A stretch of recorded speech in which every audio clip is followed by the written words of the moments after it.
Hay casos criminales que perturban por su brutalidad. Y luego hay otros que inquietan por algo más profundo. La manipulación silenciosa, la destrucción emocional y la pérdida total de identidad. La capacidad del engaño humano para infiltrarse en un hogar, destruirlo desde adentro y pasar inadvertido ante toda la comunidad. En 2007, un caso en la República Checa reveló algo que parecía imposible. Una mujer de 33 años capaz de hacerse pasar por una niña, infiltrarse en una familia y manipular a varias personas hasta llevarlas a cometer uno de los episodios más inquietantes de la historia criminal del país. Su nombre era Bárbara Skralova, pero tal vez la conociste por otro, Anika, la niña que nunca existió.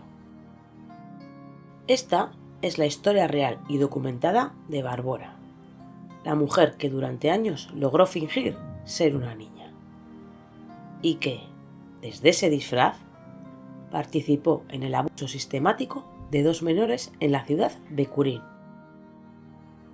Pero esta no es solo la historia de ella, es también la historia de Ondrej y Jakob, 2 hermanos cuya vida cambió para siempre. Y la historia de un lugar que se rompió desde dentro.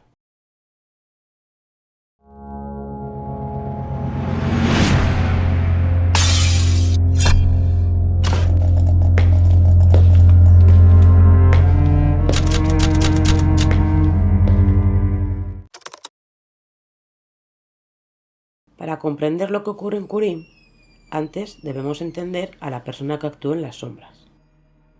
Bárbara Skralova nació en 1973 en Brno, en la antigua Checoslovaquia. Según informes psicológicos posteriores, desde muy joven presentó problemas sociales, dificultades para integrar límites emocionales y un comportamiento manipulador intermitente. Tenía trastorno de identidad y dificultades cognitivas. También padecía hipopituitarismo, una condición médica que hace que la glándula hipófisis del crecimiento secrete sus hormonas de forma disminuida. En el caso de Bárbara, tenía un déficit crónico de la hormona del crecimiento. Esta condición le daba una característica física inusual: una complexión pequeña, un rostro aniñado y una forma de hablar suave que podía confundir a cualquiera. No había señales de violencia en su pasado, pero sí un patrón: la necesidad compulsiva de moldear identidades, de disfrazarse y de transformarse para encajar en espacios que pudiera controlar. Era capaz de adoptar identidades completas, con lenguaje corporal, voz y conducta coherente durante periodos prolongados, construyendo vidas completas, gustos, modales, estilos de vestir y respuestas emocionales adaptadas a cada contexto. Durante su juventud pasó por diferentes instituciones psiquiátricas. Allí, de acuerdo con documentos judiciales, desarrolló una fuerte dependencia emocional hacia figuras vulnerables y un talento extraordinario para detectar debilidades en otros y usarlas a su favor. Su personalidad manipuladora, junto con la capacidad para adoptar identidades, le permitía infiltrarse en familias vulnerables y generar dinámicas de dependencia extremas. No era una actriz improvisada, era una experta en leer a los demás. Ese rasgo sería clave para el desastre que vendría.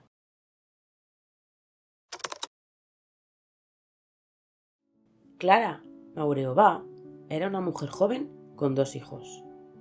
Jakub, el mayor, de 10 años, era un niño inteligente, reservado y protector. Le gustaba dibujar y tenía un apego especial por los cuentos ilustrados. Ondrej, el menor, de 8 años, era más inquieto y curioso. Su profesora lo describía como un niño con energía luminosa. Era más sensible, más emocional y estaba muy unido a su madre. Ambos eran descritos en informes escolares como niños tranquilos, educados, sin antecedentes de comportamiento problemático. Klara, sin embargo, atravesaba una crisis emocional tras su divorcio. Estrés, aislamiento y una fuerte dependencia emocional de su hermana Caterina.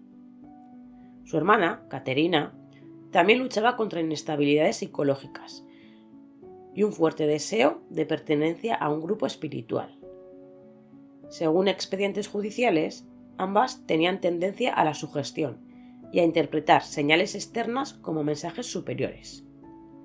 Cuando Bárbara se cruzó con ellas, vio exactamente lo que necesitaba. Personas vulnerables, necesitadas de guía y emocionalmente frágiles.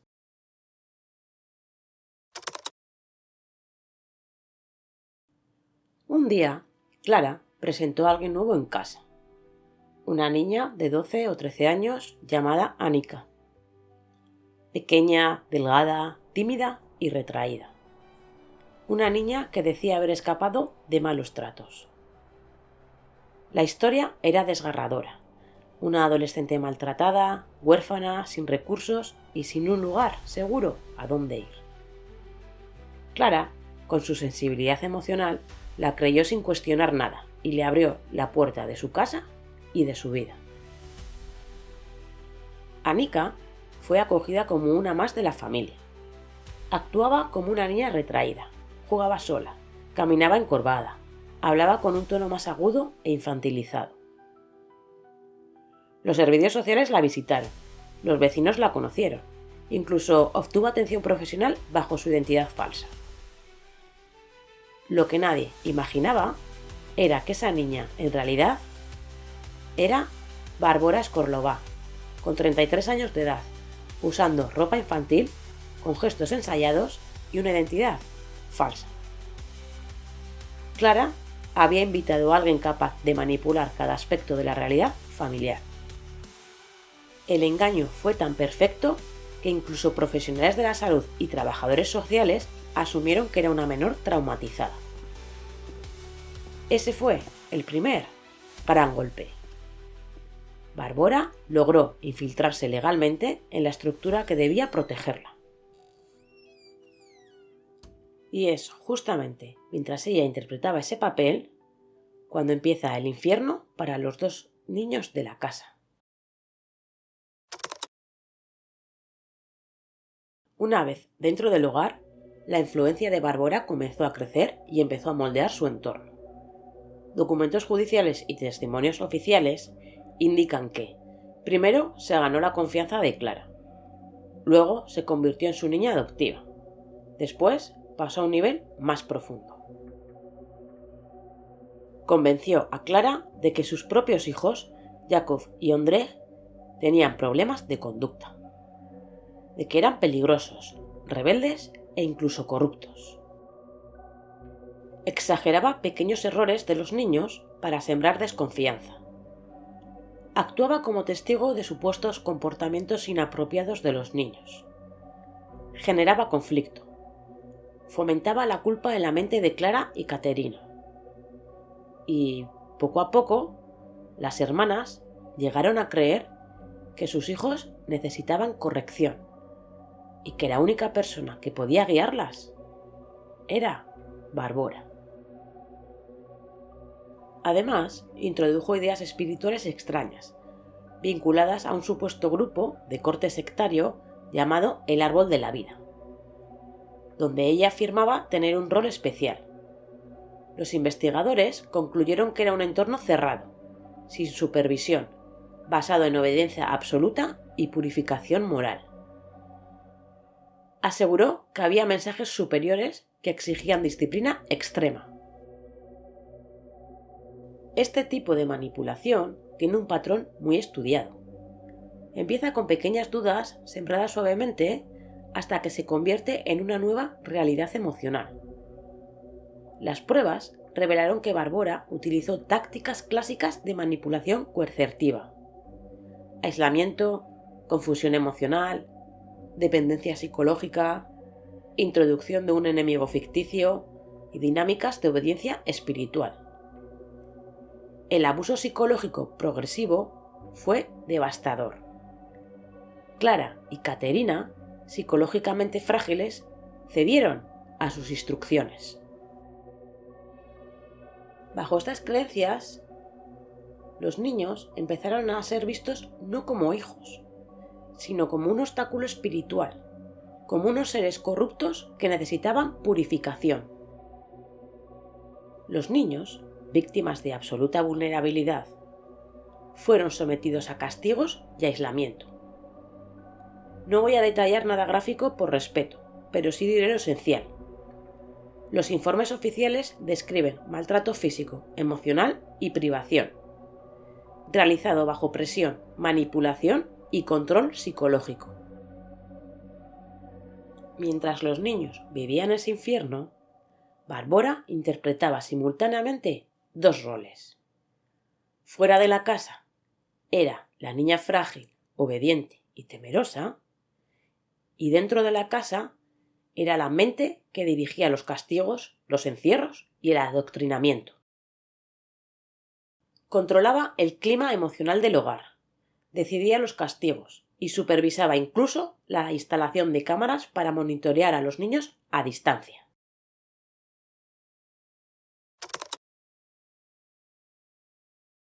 El caso no se descubrió por una denuncia ni por un vecino alertado.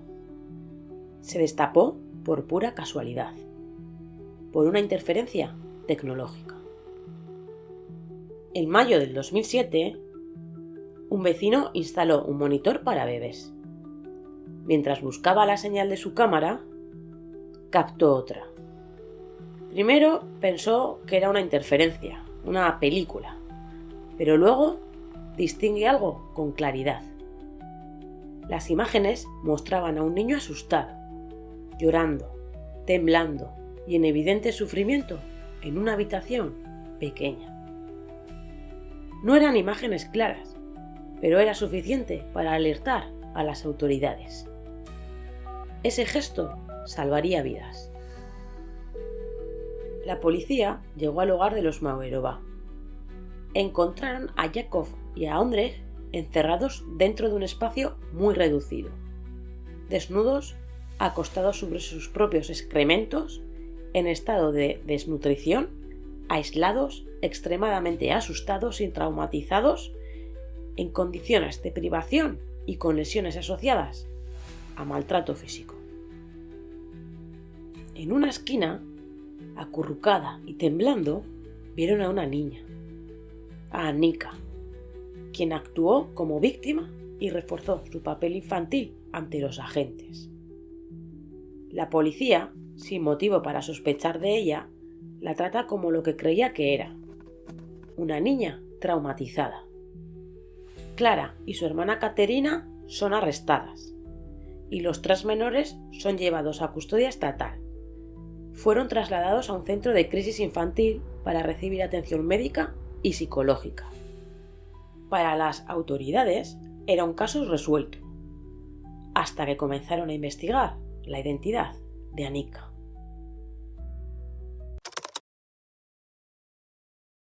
Aprovechando la confusión, Bárbara fingió un episodio de miedo, pidió ir al baño y desapareció del centro. Se deshizo de su ropa de niña, modificó su apariencia y escapó en cuestión de minutos.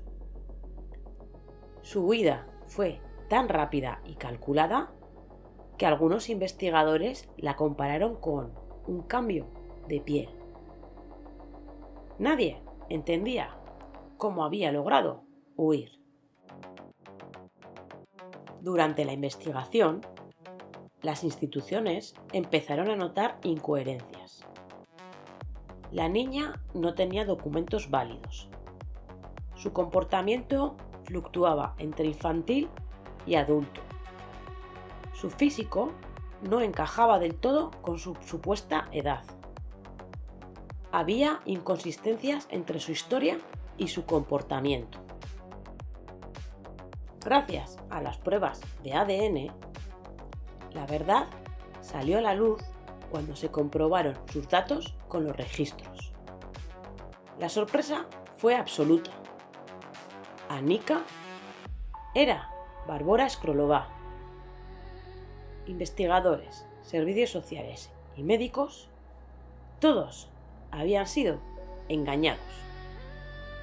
La revelación sacudió a Europa. Meses después, apareció en Noruega, bajo una nueva identidad. Adam, un niño de 13 años. Había engordado varios kilos y se había cortado el pelo. Y nuevamente fue acogida por una familia, matriculada en una escuela y tratada como una menor vulnerable. En la escuela, Adam mantenía un perfil extremadamente bajo. No miraba a nadie a los ojos, evitaba el contacto físico y se mostraba excesivamente tímido según sus profesores. Aún así, nada en su comportamiento sugería que fuera un adulto. Su complexión pequeña y su voz suave completaban el disfraz. El engaño es tan convincente que está a punto de conseguir la residencia. Pero Noruega tenía un sistema estricto para menores extranjeros y un funcionario detectó algo. Los documentos de Adam no coincidían con ningún registro válido. Tras una investigación, surgió la alerta internacional emitida por la República Checa, confirmando su verdadero nombre y su verdadera identidad. Adam era Barbora, 33 años, buscada e involucrada en el caso de Kurim.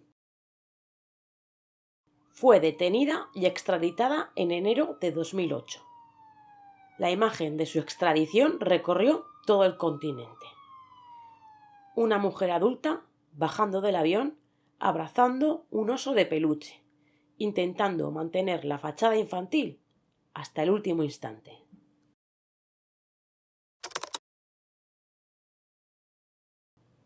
El juicio del caso Kurim se celebró en 2009. Durante las audiencias, Barbora alternaba comportamientos infantiles con momentos de frialdad absoluta. Los expertos psiquiátricos no lograron un consenso claro. Algunos defendían que actuaba con plena conciencia. Otros sugerían trastornos de personalidad o episodios disociativos intensos. La dificultad para leerla se convirtió en parte central del proceso judicial. Pero los hechos eran innegables. Su papel en la manipulación, el encubrimiento y la instauración del régimen de abuso en la casa de Kurim estaba documentado. Se presentaron pruebas de abuso físico reiterado, castigos severos, humillación sistemática, privación de libertad, control emocional y psicológico, manipulación directa sobre Clara y Caterina, influencia sobre las decisiones de castigo y participación activa en mantener y justificar el abuso. El tribunal escuchó testimonios de profesionales, informes psicológicos y declaraciones de víctimas y familiares. También hubo declaraciones sobre la influencia de un grupo con creencias extremas, pero no se pudo demostrar la existencia de una secta organizada. Ahora quiero dejar bien claro que hay varias versiones sensacionalistas que hablan de actos mucho más extremos, canibalismo, mutilación grave y rituales. Pero ninguna de esas afirmaciones aparece confirmada en la sentencia oficial ni en fuentes judiciales serias. Las penas fueron las siguientes. Para Clara, la madre de los niños, una condena a 12 años de prisión. Para su hermana Caterina, 10 años. Otros miembros o cómplices recibieron sentencias adicionales entre 7 y 10 años. Y Barbora, la figura más enigmática del caso, fue condenada a 5 años de prisión. La suya fue la condena menor. Esta sentencia generó debate en la sociedad checa, especialmente al considerarse su influencia intelectual en el proceso de deshumanización de los niños. De los 5 años de condena, Bárbara no cumplió la totalidad. En 2011 fue puesta en libertad condicional por haber cumplido más de la mitad de la condena y por su buen comportamiento. Desde entonces no existe registro público confiable de nuevas identidades, países o actividades, ni en República Checa, ni en Noruega, ni en la Unión Europea. Su paradero actual es desconocido. Hay quienes creen que continúa ocultándose. Otros afirman que volvió a integrarse en la vida cotidiana bajo otro nombre. La verdad es que, oficialmente, Bárbara desapareció otra vez. Un silencio que añade una capa más de inquietud a una historia que ya era difícil de asimilar.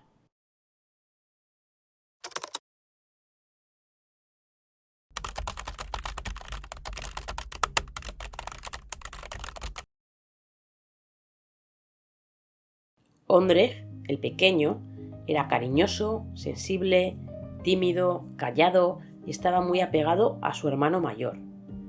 Le gustaban los dibujos y los animales. Sus profesores lo describían como sensible y reservado. Jakub, el mayor, con 10 años, era más abierto. Le gustaba el deporte, tenía energía y era el tipo de niño que intentaba proteger a su hermano pequeño en todo momento. En la escuela lo recordaban como educado, inteligente y bondadoso. Ambos niños tenían sueños sencillos. Les gustaba dibujar, jugar al aire libre y explorar los senderos de Kurim. Los informes de sus profesores los describen como respetuosos, educados, tímidos y colaboradores. Tenían amistades, rutinas normales y buen rendimiento en clase.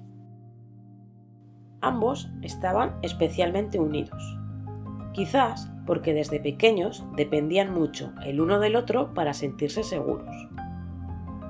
No provocaron nada. No hubo señales de conducta problemática.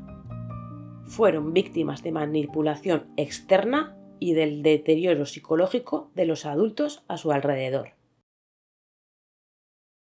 Su historia, más allá del abuso, es la de dos hermanos que se protegieron mutuamente, incluso en los momentos más oscuros. Tras el juicio, recibieron atención especializada. Cuando se recuperaron, la custodia de los niños fue otorgada al padre en 2010. Sus identidades actuales están protegidas y no se debe revelar más.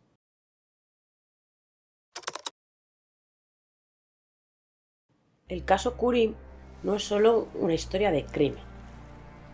Es un recordatorio de que la manipulación puede disfrazarse de inocencia, de vulnerabilidad e incluso de fragilidad infantil. Es la prueba de cómo la manipulación emocional y la vulnerabilidad psicológica pueden crear un escenario devastador sin necesidad de armas, sin violencia explícita y sin ruido. Enseña cómo el aislamiento emocional puede abrir la puerta al abuso, cómo la necesidad de pertenencia puede ser usada como arma y cómo el instinto protector, cuando es manipulado, puede volverse en contra de quienes más necesitan ayuda. Sobre todo, nos recuerda la importancia de creer en los silencios de las víctimas, incluso cuando su historia desafía lo imaginable. Bárbara no fue un monstruo del cine, fue una mujer real, que se escondió detrás de la identidad de una niña y movió a otros como piezas de un tablero. Hoy su paradero es un misterio y su historia sigue siendo una advertencia. El engaño más peligroso es aquel que se disfraza de inocencia. Gracias por acompañarme un día más en este relato. Si este documental te ha ayudado a entender el caso con profundidad y desde una perspectiva humana, Suscríbete, dale al like y hypea el vídeo para apoyar este tipo de contenido respetuoso y analítico. Déjame en comentarios qué parte del caso te ha sorprendido más y qué otros crímenes te gustaría que analizase en este canal. Y recuerda, el conocimiento es también una forma de protección.